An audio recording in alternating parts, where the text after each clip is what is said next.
My name is Francesca Doyle. I'm 29 years old. My parents told the hospital they weren't equipped to take my newborn daughter home. I was still in a bed on the third floor of Henrico Doctors Hospital, for broken ribs and a concussion from a car accident that had happened 11 hours earlier, and my mother told a nurse, over the phone, that she and my father weren't equipped for that kind of responsibility right now. I thought that was the worst sentence I'd hear that week. I was wrong. 40 minutes later, a man I hadn't seen in almost a year walked into my hospital room without knocking, still in his church clothes, holding my 6-day-old daughter against his chest like he'd been doing it his whole life. But here's what none of us knew yet. Standing in that room, my grandfather had already made a phone call that morning that was going to unravel something my mother had spent 37 years keeping buried. Somewhere ahead of this story there's a folding table in my parents' dining room, a photograph nobody in my family had seen in decades, and a silence so complete you could hear the refrigerator humming from the next room. I'm not there yet. But I will be. Welcome to my channel, where we talk about the families that shape us and the ones we build when they fail to show up. We tell stories about motherhood and the people who decide, at the worst possible moment, who deserves their help. If any part of this feels familiar, tell me where you're watching from tonight, and stay with me. Let me take you back to before the accident, because you need to understand what my family looked like when I still believed they'd catch me if I fell. I grew up in the West End of Richmond, the older of 2 daughters. My father, Robert, sold commercial real estate and mostly agreed with whatever my mother decided was true. My mother, Diane, ran our household the way she ran the fundraising committee at St. Bridget's, with a calendar, a phone tree, and an instinct for what other people would think. My sister, Bianca, 3 years younger, married young, married well, and settled into the version of adulthood my mother had always pictured for both of us. I taught 3rd grade. I liked my life, quiet, orderly, mine. Then I met Marcus at a friend's wedding 2 years ago, a tour manager for a mid-size band, funny and warm and entirely uninterested in whether my mother approved of him, which turned out to be a problem long before I understood how big a problem it was. My mother had a phrase for things she decided not to support. We're just not equipped for that. She used it about a cousin's divorce. She used it about a coworker's addiction. Growing up, I heard it so often I stopped hearing it as an opinion and started hearing it as a fact about the world. Some things simply fell outside what my family could handle, and you didn't argue with facts. I got pregnant 8 months into dating Marcus. Unplanned, but not unwelcome, not to me. I told him on a Tuesday, in his apartment, and he was quiet for a long time before he said he needed to think. He thought for 6 weeks. Then he told me, gently, that he wasn't built for this, not the baby specifically, he said, just fatherhood, permanence, any of it, and he took a job on the road with a different band and left before I'd even started showing. I told my parents I was pregnant and alone 2 weeks after that. My mother's first question wasn't about the baby. It was, does anyone at the church know yet? That's your first question? I'm asking because we need to think about how to handle this. She said handle the way you'd say it about a spill. We're just not equipped for a scandal right now, Francesca. Your father's up for deacon. That was the first time I heard the phrase applied to me. I told myself she was just stressed, that she'd come around once the baby was real to her, not just a complication to manage. I filed the comment away and didn't look at it too closely, because looking at it too closely would have meant admitting something about my mother I wasn't ready to admit yet. That would not be the last time I made that choice. The pregnancy moved forward mostly without her. Bianca came to 2 appointments, quiet and a little strange about it, like she was doing something she hadn't quite gotten permission for. My mother sent a check for a crib and nothing else, no calls, no questions about how I was feeling, no acknowledgement that this baby existed until she absolutely had to. Something is off, I remember thinking, somewhere around my 7th month, staring at that unsigned check on my kitchen counter. I didn't push. I told myself grief and shock do strange things to people, that she'd needed time to adjust to a version of my life she hadn't planned for, and that time would fix what silence hadn't.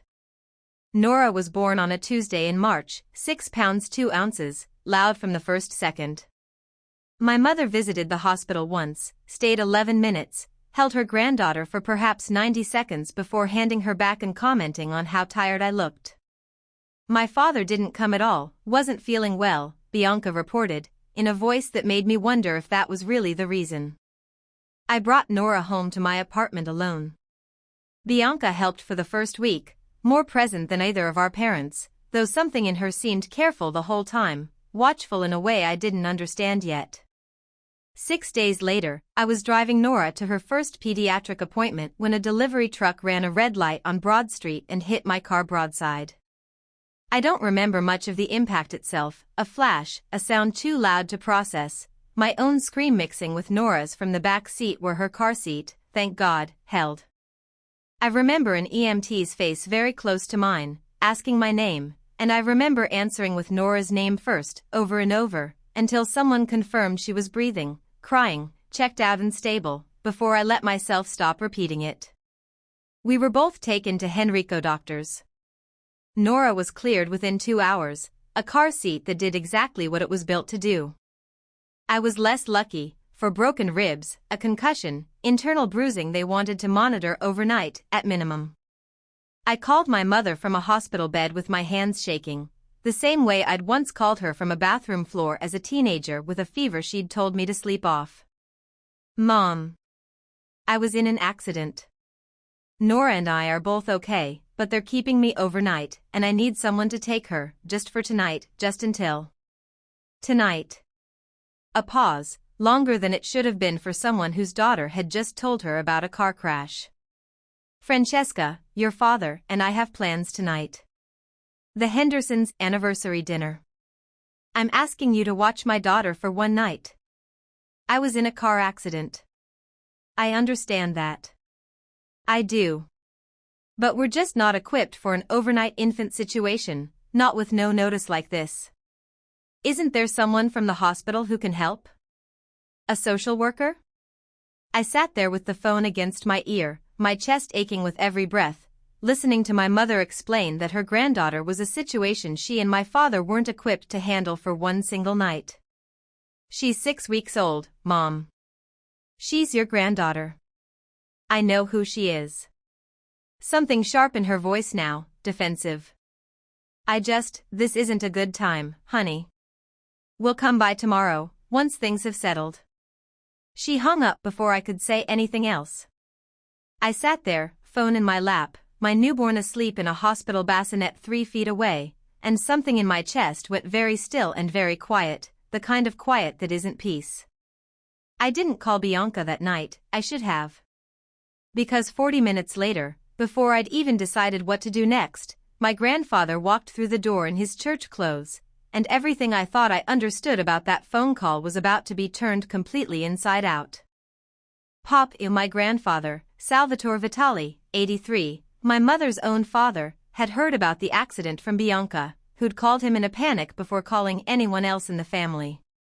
He'd driven 40 minutes from his condo in Midlothian still wearing the tie he'd worn to evening mass, and he walked into my hospital room and picked Nora up out of the bassinet like it was the most natural thing in the world. Your mother tell you she wasn't coming? He asked, not looking up from Nora's face. She said they weren't equipped. Something crossed his face, not surprise exactly. Recognition. That's her phrase, isn't it? Always was. I didn't understand what he meant by always. I was too tired, too sore, too relieved to have someone in the room who wasn't managing me, to ask him to explain. He stayed until nearly midnight, holding Nora, asking the nurses practical questions about formula and diapers like a man who'd done this before, which struck me as strange for someone of his generation, someone who I'd always assumed had left the baby holding entirely to my grandmother, gone 11 years now. You did a lot of this with me and Bianca? I asked at one point, half joking. He was quiet for a second too long. More than people think, he said, and didn't elaborate. I let it go. I was exhausted, and it was one comment in a night full of strange comments, and I didn't have the energy to chase down every loose thread. That would become a habit over the following weeks, noticing something odd and setting it down instead of picking it up. My mother and father came the next morning, as promised, though came by turned out to mean 22 minutes in the doorway of my hospital room, my mother holding Nora at arm's length like she wasn't sure how the mechanics worked, my father checking his watch twice before either of them sat down. "We're so glad you're okay," my mother said, in a tone better suited to a coworker's minor surgery than her daughter's car accident. "You gave us quite a scare. You didn't seem that scared on the phone." Her jaw tightened. "That's not fair, Francesca. We came as soon as we reasonably could. Pop came in 40 minutes. Your grandfather," she said, in a voice I couldn't quite place, "does things his own way." I noticed the strange edge in that sentence and didn't ask about it. I was discharged 2 days later, sore and slow-moving, and Bianca stayed with me for the first week home, more present and more anxious than I'd ever seen her, jumping at Nora's cries like they were alarms she was personally responsible for silencing. "You okay?" I asked her one night, watching her pace with Nora, rocking a little too fast. "Fine. Tired. Too quick. You should sleep while she's down." I noticed that too. I didn't push. I had a newborn and healing ribs and a mother who'd told a nurse she wasn't equipped for a scandal, and I didn't have room that month to wonder why my sister looked like she was carrying something heavier than sleep deprivation. 3 weeks after the accident, my mother started calling more often, not to check on Nora, but to talk about the church's spring fundraiser, my father's deacon nomination, anything except the daughter and granddaughter she'd left in a hospital. Every call ended the same way, some version of "we're just so glad everyone's okay now," delivered with the relief of someone closing a chapter she'd rather not reread. I let those calls happen. I told myself she was trying, in her limited way, and that pushing harder would only make her retreat further. I understand now that this was its own kind of choice, not innocence, a decision, the same one I'd been making since the pregnancy announcement, over and over, without quite admitting that's what it was. Pop came by twice a week without being asked, letting himself in with the spare key I'd given him, bringing groceries he didn't need to bring, holding Nora for hours while I napped or graded papers or just sat still in a way I hadn't been able to since the accident. He never mentioned my mother's absence directly. But there was something in how carefully he avoided the subject that started to feel less like tact and more like a man protecting a secret he hadn't decided to tell yet. One evening, folding laundry while he rocked Nora in the next room, I overheard him humming a lullaby I didn't recognize, old, soft, in a language that might have been Italian but wasn't quite. When I asked him about it later, he said it was just an old song, and changed the subject to whether I'd started Nora on solids yet. I didn't think about it again until 3 days later. I should have. If you've ever had someone show up for you exactly when the people who were supposed to already had left the room, stay with me, because what my grandfather was carrying that whole time was bigger than a lullaby, and it was about to come out whether my mother was ready or not. Bianca came over alone one Saturday, without warning, and sat at my kitchen table without taking her coat off, the way people sit when they've come to say something specific and are already regretting it. "I need to tell you something," she said. "About Mom. About why she is the way she is with Nora." "Bianca. I don't know all of it. I want to be honest about that. But I know it's not really about the church, or Dad's deacon thing, or any of what she keeps saying out loud." "Then what is it?" She opened her mouth, closed it again, looked at her hands. "I think you should ask Pop," she finally said. "It's not really mine to tell." That non-answer sat in my kitchen for a long moment, heavier than anything she could have actually said. I didn't push her that day, she looked too fragile for it, and some old instinct in me still didn't want to make things harder for anyone but myself. I let her leave without pressing further. I didn't call Pop that night either. I told myself I needed to think about how to ask. Underneath that was the same old fear that had kept me quiet through the pregnancy announcement, the unsigned check, the 11-minute hospital visit. If I asked directly, I'd get an answer I couldn't unhear. I finally asked Pop on a Wednesday evening, 3 weeks after Bianca's visit, both of us sitting on my back porch while Nora slept inside, the baby monitor between us on the railing. Bianca says I should ask you something. About Mom. He didn't look surprised. He looked, if anything, like a man who'd been waiting for this exact question for a long time and had finally run out of reasons to keep dodging it. Your mother has her reasons for the way she's handled things, he said carefully. They're not good reasons. But they're old ones. Pop. He was quiet for a long moment, turning his coffee cup slowly on the railing. There was someone before your grandmother, before I married your grandmother, well. He stopped, started again. That's not the story. The story is your mother's, not mine. I shouldn't be the one telling it. Then who should? She should. But she's had 37 years and hasn't managed it yet, so I don't know that waiting on her is doing you any favors. He didn't say anything else that night, no matter how I asked. I went to bed frustrated, turning the conversation over and over, a specific number, 37 years, lodged in my head like a splinter. Nora was 6 weeks old. 37 years put the beginning of whatever this was well before my birth, well before my mother met my father. I didn't sleep well that week. I'd lie awake doing math in the dark, trying to make 37 years fit into a version of my mother I thought I understood, and coming up short every time. I called my mother the following Sunday, more out of restlessness than a real plan. Pop mentioned something. About you. From before you married Dad. The silence on the other end lasted long enough that I checked to see if the call had dropped. Your grandfather, she said finally, should mind his own business. That's not an answer. There's nothing to answer, Francesca. Whatever he's implying, it has nothing to do with you or Nora. I didn't believe that, and something in her voice, too fast, too flat, told me she didn't fully believe it either. I let the call end without pushing further, but the not pushing felt different this time. Less like avoidance. More like patience with a purpose. 2 weeks later, I went looking on my own. My mother kept a fireproof box in her closet with old documents. I'd seen it as a teenager, snooping the way teenagers do, and never thought much of it. I asked to borrow it under the pretext of needing my own birth certificate for Nora's passport application, a believable enough lie given the accident had put me behind on paperwork. She handed it over without suspicion, distracted by a phone call about the fundraiser luncheon. I went through it slowly, at my own kitchen table, Nora asleep against my chest in a carrier. Birth certificates. My parents' marriage license, dated the year my mother turned 22.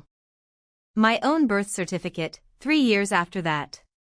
Near the bottom, folded separately from everything else, a photograph I'd never seen, my mother at maybe 19, younger than I'd ever pictured her, holding an infant with the same careful, uncertain grip Bianca had used with Nora that first week home. On the back, in handwriting that wasn't my mother's, Diane and the baby, June. No last name for the baby. No further explanation. I sat with that photograph for a long time, my own daughter's weight warm against my chest, trying to fit this new fact into the mother I'd grown up with, the woman who ran the phone tree, who worried about the Hendersons' opinion, who'd told a nurse she wasn't equipped for a scandal. That was the first time I truly understood that we're just not equipped for that. Might not be about me or Nora at all. It might be the sentence my own family had once said about her. I didn't confront her with the photograph right away. I told myself I needed more information first, which was true, but underneath that was the older habit, the one that had kept me quiet through months of small dismissals. If I said it out loud, it became real in a way I wasn't sure either of us was ready for. I photographed the picture, put the original back exactly where I'd found it, and returned the box the following week without mentioning what I'd seen. If you've ever found proof of something a parent spent your whole life hiding, and felt the ground shift under a version of them you'd never questioned, stay with me, because what came next reframed everything I thought I understood about every "we're just not equipped" I'd ever heard from her. I called Pop again, this time with the photograph already saved to my phone. I found something. In Mom's box. A picture of her, maybe 19, holding a baby. There's no name on it. Long silence. You weren't supposed to find that. Pop. Who's the baby? That's not something I can tell you over the phone, Francesca. His voice had gone unusually formal, careful in a way I'd never heard from him. That's a conversation for your mother's kitchen table, with all of us there. I've let this sit long enough. It's time. He didn't explain further, no matter how I pushed. But something in his tone told me this was no longer a story he was willing to protect on her behalf, and that whatever happened next wasn't going to happen quietly. The month that followed was harder than the weeks right after the accident. I wasn't sleeping, up most nights until 2 or 3, Nora's cries mixing with the same unanswered questions circling in my head. I lost weight without meaning to, forgot to eat some days entirely, caught my reflection in the school bathroom mirror one afternoon and didn't immediately recognize the tired, thinner woman looking back. Bianca called twice that month, both times sounding like she wanted to say more than she did. On the second call, she finally cracked slightly. I've known there was something for years.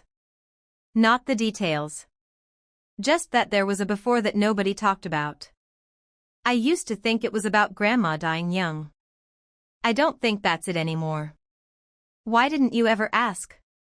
Because every time the subject got close, Mom would shut it down so fast it scared me off asking again. I got good at not asking. I think you did too, honestly. She said it without cruelty, just observation, and it landed harder for that. She wasn't wrong. I thought about the unsigned check, the 11-minute hospital visit, every small dismissal I'd filed away instead of examining, and understood, for the first time, that avoiding hard questions wasn't something unique to my mother. It ran straight through both of her daughters too. Pop told me, much later, what those weeks were like from where he stood, a conversation we had almost a year after everything came apart, once enough time had passed that some of it could be said plainly. This is what he was carrying, in his own words.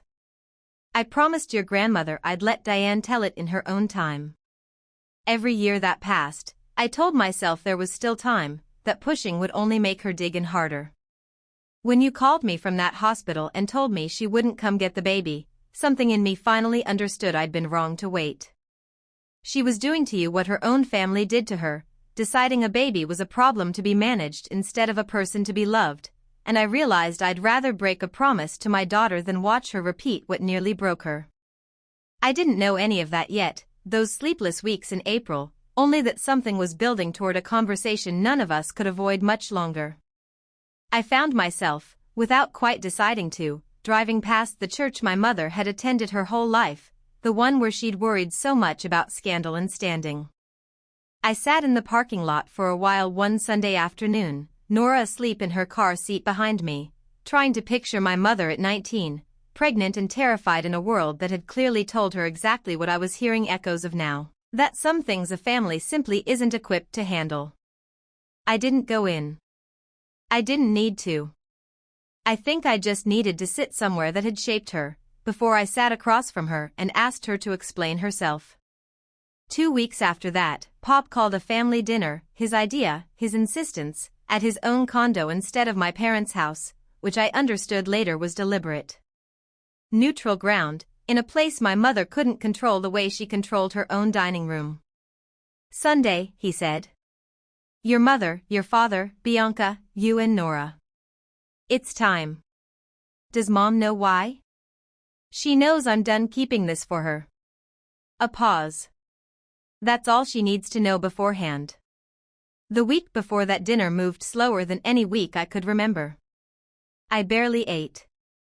I kept the photograph saved on my phone, opening it at odd moments, waiting in line at the grocery store, sitting in my car outside the school, trying to prepare myself for a version of my mother I didn't yet have language for. I still had one thing I hadn't shown anyone but Poppy, the photograph, the handwriting on the back, the single word June that might have been a name or a month, I still didn't know which. I wasn't sure yet how I'd use it, or if I'd need to. I only knew that whatever happened at that dinner table was going to answer a question I'd been circling since a hospital room 40 minutes without her. Pop's condo dining room was small enough that all six of us, Pop, my parents, Bianca, myself, and Nora asleep in her carrier at my feet, barely fit around the table. My mother arrived already tense, her posture too straight, the kind of composure I recognized as armor rather than calm. "I don't understand why we're doing this here," she said, sitting down without taking off her coat. "Because I asked you to," Pop said. "And because I'm done being the only one who remembers." Her jaw tightened, the same motion I'd caught on my own face, I realized later, in photos from the hospital, the accident, every hard conversation of the last 2 months. A family trait none of us had chosen. I didn't plan a speech. I'd rehearsed a dozen versions of this conversation over the preceding week, and none of it survived contact with the actual room. I just set my phone on the table, the photograph open on the screen, and slid it toward her. "I found this in your box. A picture of you, maybe 19. Holding a baby. There's a name on the back, June, and I don't know if that's a person or a month, but I know it's connected to why you couldn't come to that hospital." My mother looked at the photo for a long moment. Her face didn't crumble the way I might have expected. It went very still instead, controlled, the same stillness she'd used my whole life to manage rooms she didn't want examined too closely. "That's not something you needed to go digging for," she said. I wasn't digging.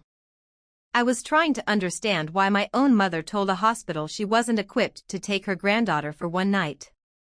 "That's not fair. Tell her the rest, Diane." Pop's voice, quiet but absolutely certain. "Or I will." Her head snapped toward him. "You promised."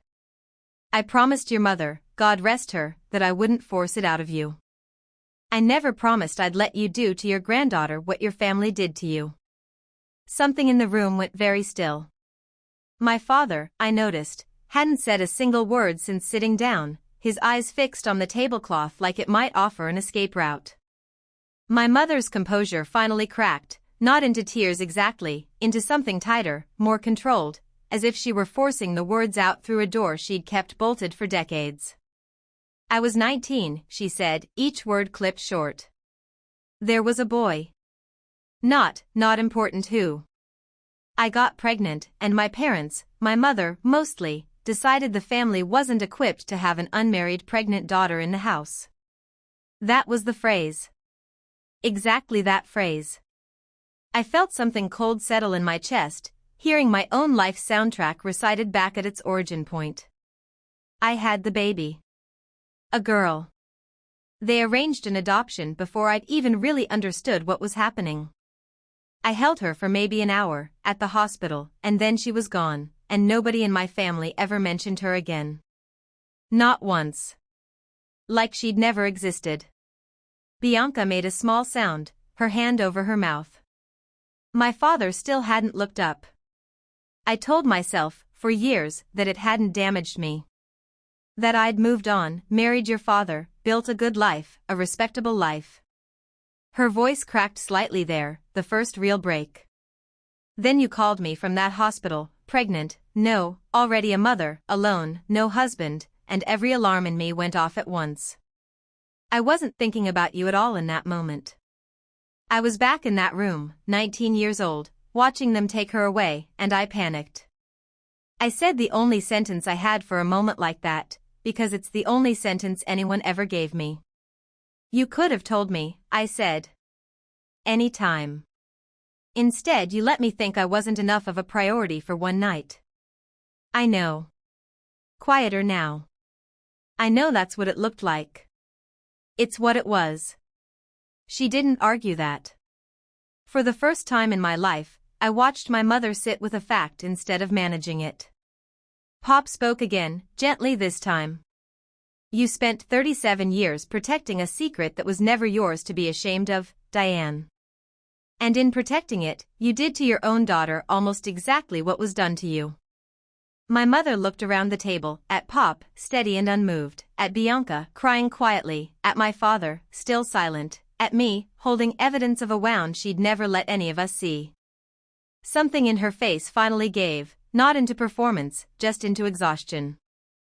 I don't know how to undo any of this, she said. You don't have to undo it today, I told her. You have to start telling the truth instead of managing it. That's different. I picked up my phone. Nora stirred in her carrier, a small sound, and my mother's eyes went to her, really went to her, for what felt like the first time since the hospital. Can I hold her, she said, and it wasn't quite a question, more a request she wasn't sure she'd earned. I hesitated. Then I nodded.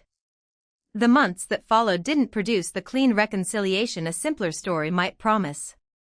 My mother started therapy, her idea, eventually, though it took my father's quiet insistence to get her there. She found her daughter, the one from the photograph, a woman named June, as it turned out, 43 now, living in Pennsylvania, open to contact but cautious, the kind of relationship that will take years to become anything, if it becomes anything at all. My mother told me about the first phone call in a voice I'd never heard her use before, small, unguarded, nothing like the woman who used to run the phone tree at St. Bridget's like a general. She and my father didn't divorce, but something between them shifted permanently that Sunday at Pop's table. My father started showing up more, on his own, separate from her calendar, short visits that felt more honest than anything he'd managed in years of following her lead. Bianca and I talk almost every day now, the kind of contact we hadn't had since childhood. She still carries guilt about the years of not asking, and I've stopped needing her to apologize for it every time it surfaces. I moved into a bigger apartment that summer, closer to Pop's condo, close enough that he could stop by most evenings to hold Nora while I graded papers, the same lullaby drifting from the next room, no longer a mystery. My mother's mother had sung it to her, once, before everything after. My mother comes by now, most weeks, careful and a little awkward with Nora in a way that's slowly softening into something real. She held her for over an hour last Sunday, telling her, quietly, about a garden she used to keep, and I stood in the doorway and let myself watch it without interrupting. One evening in early fall, she stayed after Nora fell asleep, sitting with me at my kitchen table over tea she barely touched. I've had a lot of time to think about that phrase, she said. We're just not equipped for that.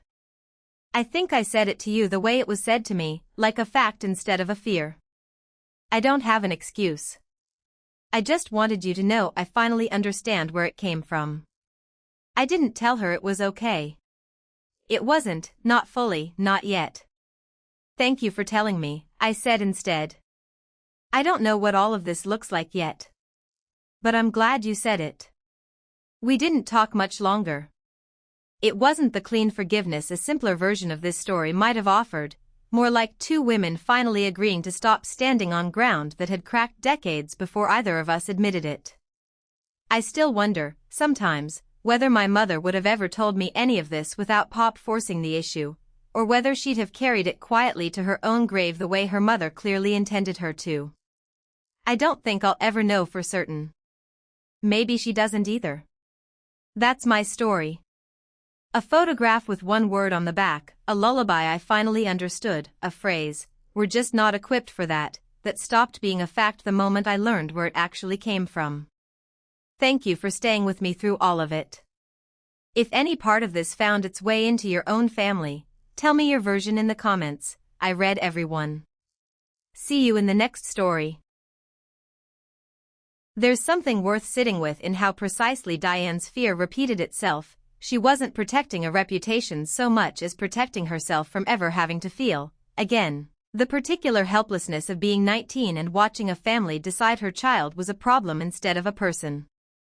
The tragedy isn't that she failed to see the resemblance between what happened to her and what she was doing to Francesca. It's that not seeing it was the entire function of the silence she'd built, the not looking was the protection itself. What this story traces isn't really about a single hospital phone call, urgent as that moment was. It's about how shame, left unaddressed for decades, doesn't just sit quietly in one person, it moves sideways into the next generation, wearing a phrase that sounds like caution and functions like inheritance. Francesca absorbed, "We're just not equipped for that," as a fact about her family long before she understood it was actually a scar with a sentence attached. It's worth noticing that Francesca wasn't the only one who'd learned to stop asking hard questions.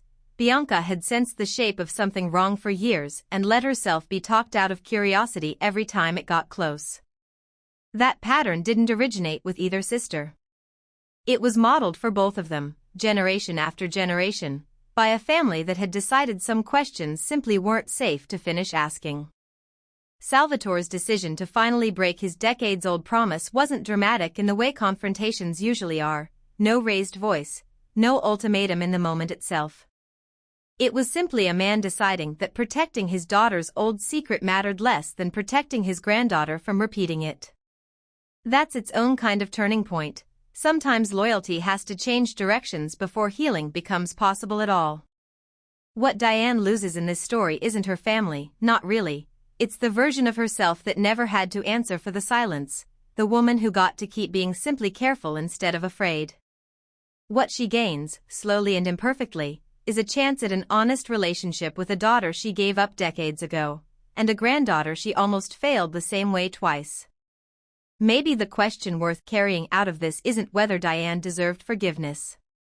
It's how many families are still quietly organized around a shame nobody's named out loud yet, and what it might take, in any of our own kitchens, for someone to finally be the one who says it first.